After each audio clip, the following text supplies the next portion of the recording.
তত্ত্ববহুল আলোচনা নিয়ে আসছেন হযরত মাওলানা আকমল হোসেন সাহেব। আলোচনা পেশ করছেন হযরত মাওলানা আকমল হোসেন সাহেব।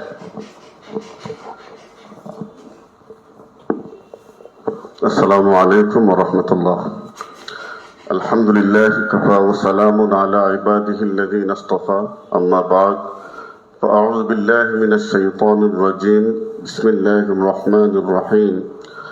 ওয়া মা খালাকতুল জিন্না ওয়াল ইনসা ইল্লা লিয়াবুদুন। সাদাকাল্লাহুল আযীম। আসুন্নাহ জনকল্যাণ ফাউন্ডেশন বাউলাকা মৌলভীবাজার কর্তৃক আয়োজিত ইসলামী রাষ্ট্র কায়েমের প্রচেষ্টার শরীর হুকুম এবং বিরোধিতাকারী শরীর পরিচয় শীর্ষক গুরুত্ব বিলের সম্মানিত সভাপতি, উপস্থিত আমার সম্মুখে বিভিন্ন জায়গা থেকে আগত আলেম ওলামা বৃন্দ, বিভিন্ন মাদ্রাসার প্রিন্সিপাল এবং বিভিন্ন মাদ্রাসার শিক্ষক বৃন্দ, উপস্থিত জনসাধারণ, আজকের এই গুরুত্বপূর্ণ টপিকসে আলোচনা করার মতো যোগ্যতা আমি রাখি না। এরপরও যেহেতু আদেশ করা হয়েছে, ইনশাল্লাহ চেষ্টা করব। আমি আপনাদের দোয়া প্রার্থী, আল্লাহ যেন আমাকে সুন্দরভাবে আলোচনা করার তৌফিক দান করেন। প্রিয় সুধী, ভূমিকা টানছি না, শুকরিয়া আদায় করছি আজকে আসন্না জনকল্যাণ ফাউন্ডেশনের, যারা একদম ব্যতিক্রম ধর্মী একটা টপিকস আমাদের সামনে দিয়েছে, যেটা বর্তমান সময়ের দাবি রাখে এবং এখনই এই বিষয়ে কথা বলার সময় এসে গেছে আমাদের। প্রিয় সুধী, আল্লাহ সুবহানাহু ওয়া তাআলা আমাদেরকে দুনিয়াতে পাঠিয়েছেন শুধুমাত্র তার ইবাদত বন্দেগী, তার দাসত্ব করার জন্য। এবং আল্লাহর একটা সুন্নাহ হলো যে যখন পৃথিবীতে কোনো গুরুত্বপূর্ণ বিষয় আবিষ্কার হয়, এটা মাথা ছাড়া দিয়ে উঠে, যদি আল্লাহ এটা মনোনীত না হয়, তখন আল্লাহ নিজে মনোনীত বিষয়কে দিয়ে তাকে পরাজিত করে। যেমন একটা উদাহরণ আমি দিই, পবিত্র কোরআন মজিদে এত বেশি সাহিত্য কেন? কারণ তৎকালীন যুগে সবচেয়ে বেশি সাহিত্যিক ছিল আরব বিশ্বে। তাদেরকে ডিফিট করার জন্য আল্লাহ পাক এই কোরআনের মধ্যে এত বেশি সাহিত্য দিয়েছেন। এভাবে আল্লাহ সুবহানাহু আমাদেরকে কোরআন সুন্নাহ দিয়ে দেখিয়ে দিয়েছেন কিভাবে জীবনযাপন করতে হয়। তো আমি আজকে প্রথমত যে রাষ্ট্রের কথা বলা হয়েছে, রাষ্ট্র কতটুকু গুরুত্বপূর্ণ সেটা আমাদের জানার দরকার। রাষ্ট্র সম্পর্কে আমরা যদি খুব ভালো করে জানি, তাহলে পশ্চিমা ফিলোসফাররা যারা রাষ্ট্র নিয়ে ঘাটাঘাটি করেছেন, তাদের মধ্যে একজন দার্শনিক হচ্ছেন টমাস হবস। তিনি রাষ্ট্রের গুরুত্ব সম্পর্কে বলতে গিয়ে বলেন, in the absence of state human life would be solitary, nasty, poor and short. তিনি বলছেন যদি রাষ্ট্র না থাকে তাহলে একজন মানুষ হয় গরিব হবে, একজন মানুষ একাকী হবে, একজন মানুষ ঘৃণ্য হবে, একজন মানুষ নিকৃষ্ট হবে, একজন মানুষ তার সংক্ষিপ্ত জীবন পাবে। এই বিষয়টা একটু খেয়াল করেন। এটা হচ্ছে রাষ্ট্র না থাকলে কি পরিমাণ মানুষ ভোগান্তিতে থাকবে, মানে রাষ্ট্র কি পরিমাণ গুরুত্বপূর্ণ একটা বিষয়। এরিস্টটল বলেছেন, man is by nature a political animal. মানুষ জন্মগতভাবে সে রাজনৈতিক জীব, এটা আমরা সকলে জানি। কিন্তু ১৫০০ বছর আগে আল্লাহ রসুল আমাদেরকে বলে গিয়েছেন যে প্রত্যেক মানুষ তার ফিতরতের উপর জন্ম নেয়। তার মানে কি, মানুষ জন্মগতভাবে ধর্মীয় জীব। এই স্লোগানটা আমাদেরকে উচ্চারণ করতে হবে। আমরা তারা যদি বলতে পারে যে মানুষ জন্মগতভাবে রাজনৈতিক জীব, অতএব আমাদের রাষ্ট্রের প্রয়োজন, আমাদের রাজনৈতিক অধিকার আছে, তা আমরা কেন বলতে পারি না যে আমরা ধর্মীয় জীব, আমাদের রাজনৈতিক অধিকার আছে? এই একটা বিষয় আমাদেরকে, যেমন আমাদের দেশের ৯০% মুসলমান, ৮০% মুসলমানের কনসেপ্ট হলো আলেম ওলামারা রাজনীতিতে আসতে পারবে না, কারণ এটা তাদের কনসার্ন না। এখানে আমাদের দাঁতভাঙ্গা জবাব দিতে হবে যে আমরা আলেম ওলামারা রাজনীতি করতেই হবে, এটা আমাদের জন্মগত অধিকার। তারা এই কথা বলে আমাদের জন্মগত অধিকার থেকে আমাদেরকে বঞ্চিত করছে।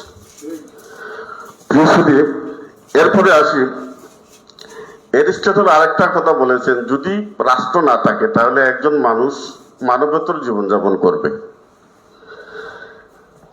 এরপরে দেখেন আইজাক রুসো বলেছেন যে রাষ্ট্র হচ্ছে সোশ্যাল কন্ট্রাক্টের রেজাল্ট।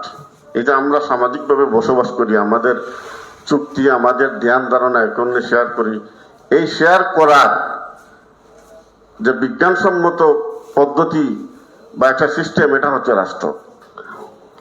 ইমাম ইবনে তাইমিয়া রাহিমাহুল্লাহ বলেন, রাষ্ট্রকে গুরুত্ব দিতে গিয়ে তিনি একটা কথা খুব সুন্দর করে বলেছেন যে রাষ্ট্রবিহীন এক রাতের চেয়ে 60 বছর জালিম শাসন থাকা উত্তম। এক রাত রাষ্ট্রবিহীন থাকার চেয়ে 60 জালিম শাসন থাকা উত্তম।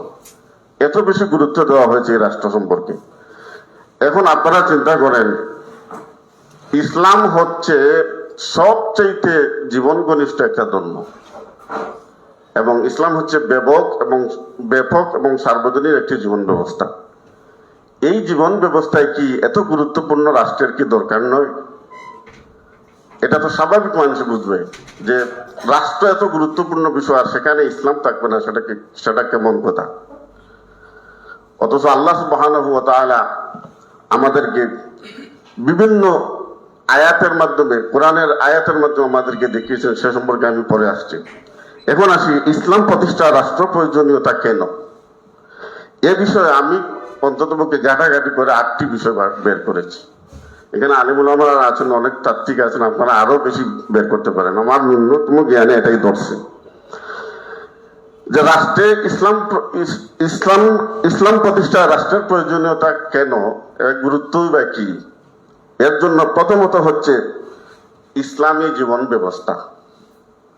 আজকে দেখেন আমরা ইসলামকে একেবারে প্রাইভেট বানিয়ে ফেলেছি। আপনি দেখবেন আমাদের দেশের অনেক সেলিব্রিটিরা তারা হিন্দু মেয়ে বিবাহ করে, অন্য ধর্মের মানুষকে বিবাহ করে। তাদেরকে যদি জিজ্ঞেস করা হয় যে আপনি মুসলমান হয়ে কেন অন্য ধর্মের মেয়েকে বিবাহ করলেন, সে ইজিলি উত্তর দিবে, দেখেন ধর্ম হচ্ছে এটা পার্সোনাল ম্যাটার, এটা আমার ব্যক্তিগত বিষয়। এই জায়গায় আমার প্রশ্ন, ধর্ম কি ব্যক্তিগত বিষয়? ইসলামী জীবন ব্যবস্থা মানে কি ব্যাপক এবং সর্বজনীন। এটা আমার মধ্যে বাস্তবায়ন করতে হবে, আমার পরিবারের মধ্যে বাস্তবায়ন করতে হবে, আমার সমাজে বাস্তবায়ন করতে হবে, আমার রাষ্ট্রে বাস্তবায়ন করতে হবে। অতএব ইসলাম কখনো ব্যক্তিগত ধর্ম ব্যবস্থা হতে পারে না। এজন্য আমার জীবন ব্যবস্থাকে সুন্দর করার লক্ষ্যে রাষ্ট্রের প্রয়োজন। 2 নম্বর, শরিয়া বাস্তবায়ন। আজকে দেখেন আমরা শুধু ইসলাম ধর্মের ছোট্ট একটা বিষয় নিয়ে পড়ে আছি, শুধু আবাদত নিয়ে। হুদুদ, আল্লাহ তাআলার দেওয়া দণ্ডবিধি, সেটা বাস্তবায়ন করা কি আমাদের দায়িত্ব না? শুধু আমরা নামাজ পড়বো, রোজা রাখবো, হজ করব, এই মাদ্রাসা প্রতিষ্ঠা করব, মসজিদ প্রতিষ্ঠা করব, কিন্তু আল্লাহর দেওয়া যে বিধান, ইনিল হুকমু ইল্লা লিল্লাহ, আল্লাহ ছাড়া কারো বিধান পৃথিবীতে চলবে না, এই বিধান কি আমাদের বাস্তবায়ন করার প্রয়োজন নাই? এই বিধান বাস্তবায়ন করতে হলে আমাদের রাষ্ট্রের প্রয়োজন। 3 নম্বর হচ্ছে ন্যায় বিচার ও শৃঙ্খলা প্রতিষ্ঠা। দেখুন আল্লাহ সুবহানাহু ওয়া তাআলা বলেছেন, ইন্নাল্লাহা ইয়া'মুরুকুম আন তু'আদ্দুল আমানাতি ইলা আহলিহা ওয়া ইযা হাকামতুম বাইনান নাস আন তাহকুমু বিল আদল। আল্লাহ রাব্বুল আলামিন আমানতদারিতা আমাদেরকে দিয়েছেন, আর বলেছেন তোমরা দুনিয়ার জমিনে আদল প্রতিষ্ঠা করো। এই আদল প্রতিষ্ঠা করতে হলে আপনি একা পারবেন না, আপনি আপনার পরিবার দিয়ে পারবেন না, আপনার সমাজ দিয়ে পারবেন না, সেটা রাষ্ট্রের প্রয়োজন। এজন্য রাষ্ট্র আমাদের লাগবেই। 3 নম্বর হচ্ছে হিসবা ও আমর বিল মারুফ। আমর বিল মারুফ, নহি আনিল মুনকার, এই 2টা বাস্তবায়ন করতে হলে আমাদের শক্তির প্রয়োজন, আর রাষ্ট্র ছাড়া শক্তি হয় না। আমি খুব সংক্ষেপে বলতেছি, ব্যাখ্যা বিশ্লেষণ করতেছি না। 5 নম্বর হচ্ছে উম্মার ঐক্য ও নেতৃত্ব। হাজিরিন, একটু আগে আমাদের আরেক ভাই বলে গেছেন, আল্লাহ আমাদেরকে খলিফা হিসেবে বানিয়েছেন। এই পুরা বিশ্বকে নেতৃত্ব দেওয়ার জন্য মুসলমানদেরকে আল্লাহ পাক দুনিয়াতে পাঠিয়েছেন। কুনতুম খায়রা উম্মাতিন উখরিজাত লিন-নাস তা'মুরুনা বিল মা'রুফি ওয়া তানহাউনা আনিল মুনকার। দুনিয়ার মানুষের কল্যাণ দেওয়ার জন্য আল্লাহ পাক মুসলমানদেরকে দায়িত্ব দিয়েছেন। এজন্য মুসলমানদেরকে ঐক্যবদ্ধ থাকা, শক্তিশালী হওয়া, এর মূল কারণ হচ্ছে রাষ্ট্র। আপনি যদি রাষ্ট্র না থাকে, আপনি কারো বিরুদ্ধে শক্তিশালী হওয়া বা কারো সাথে প্রতিযোগিতা অংশগ্রহণ করা, এই দুনিয়ার বুকে জালিমকে প্রতিহত করা, এটা রাষ্ট্র শক্তি ছাড়া সম্ভব না। এরপরে 7 নম্বর হচ্ছে ইসলামী অর্থনীতি ও জাকাত ব্যবস্থা। দেখেন, এই জায়গায় আমাদের সবচেয়ে বড় ঘাটতি। আমরা বর্তমানে, আমি বাংলাদেশের কথা বলছি, 4.5 লক্ষ মসজিদ আছে। 4.5 লক্ষ মসজিদে আমরা মেম্বরে বসে সুদের ওয়াজ করি, সুদ হারাম, কিন্তু 0% আমাদের ওয়াজে কি কোনো কাজে লাগছে?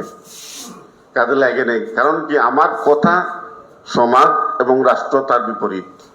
আমি যে কথাগুলো বলি এর বাস্তবতা নাই।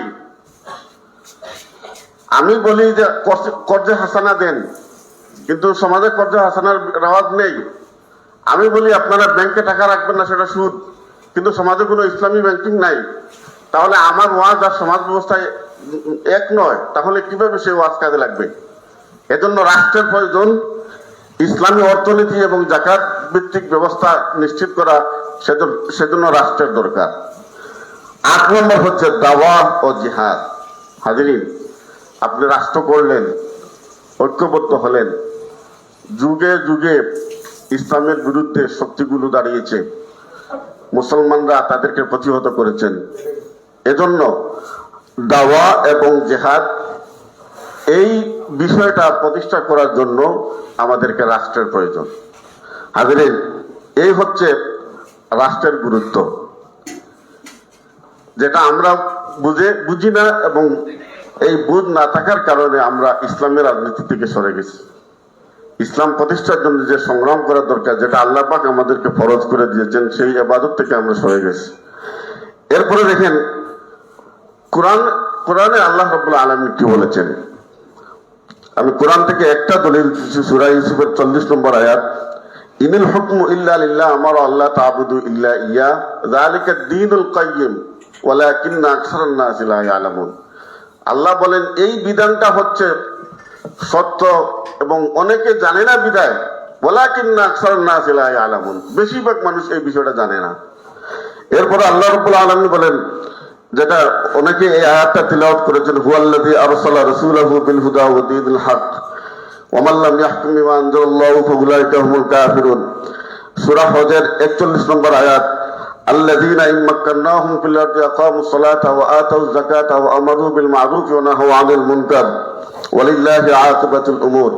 দেখেন, ইসলামী রাষ্ট্র হওয়ার পরে মুসলমানরা ইসলামী রাষ্ট্রে কি কায়েম করবে আল্লাহ পাক সেটাও বলে দিয়েছেন, যে তারা যখন রাষ্ট্রে যাবে, তারা নামাজ প্রতিষ্ঠা করবে, যাকাত প্রতিষ্ঠা করবে, এবং সৎ কাজে আদেশ দিবে, অসৎ কাজে নিষেধ করবে।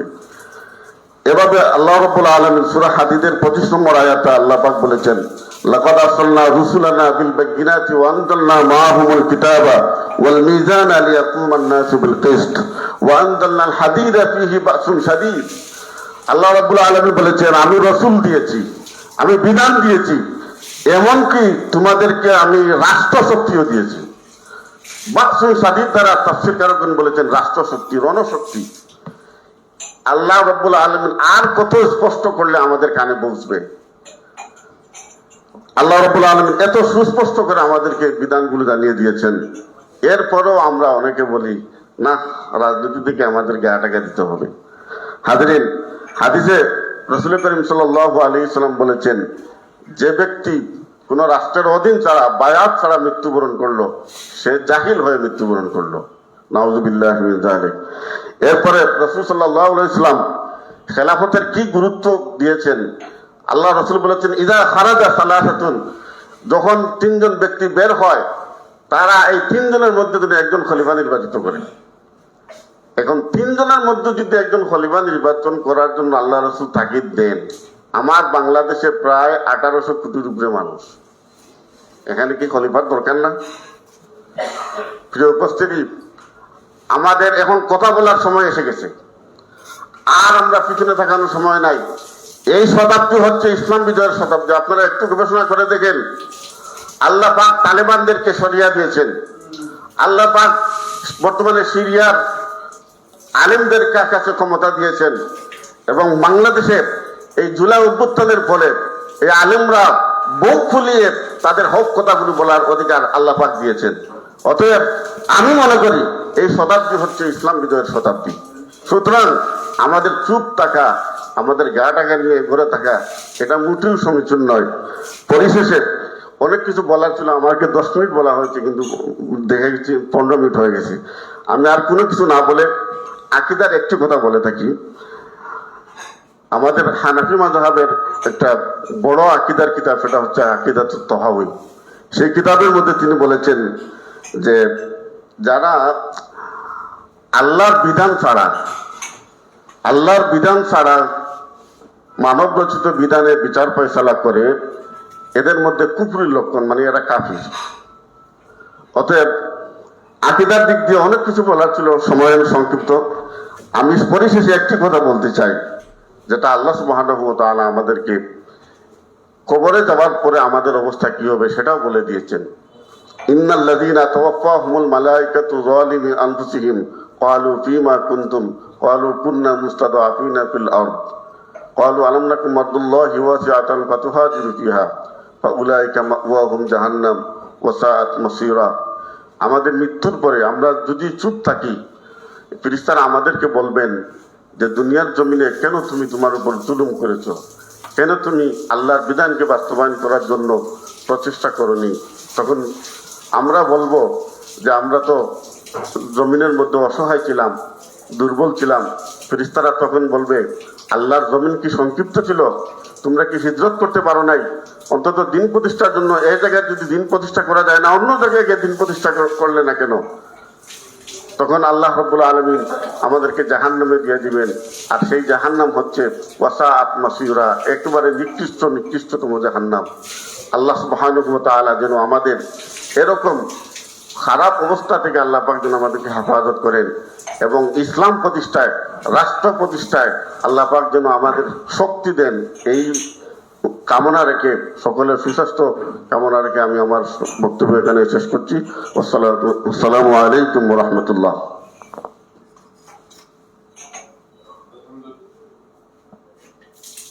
আলহামদুলিল্লাহ, আমরা অনেক তথ্যবহুল আলোচনা শুনছিলাম হযরত মাওলানা আকমল হোসেন সাহেবের কাছ থেকে। ওনাকে আমার মনে হয় আমরা 1 ঘন্টা পুরো সময় দেওয়া উচিত ছিল, কিন্তু যেহেতু সবার কাছ থেকে আমরা শোনার আগ্রহ, এজন্য আমরা ওনাকে আর সময় দিতে পারিনি বলে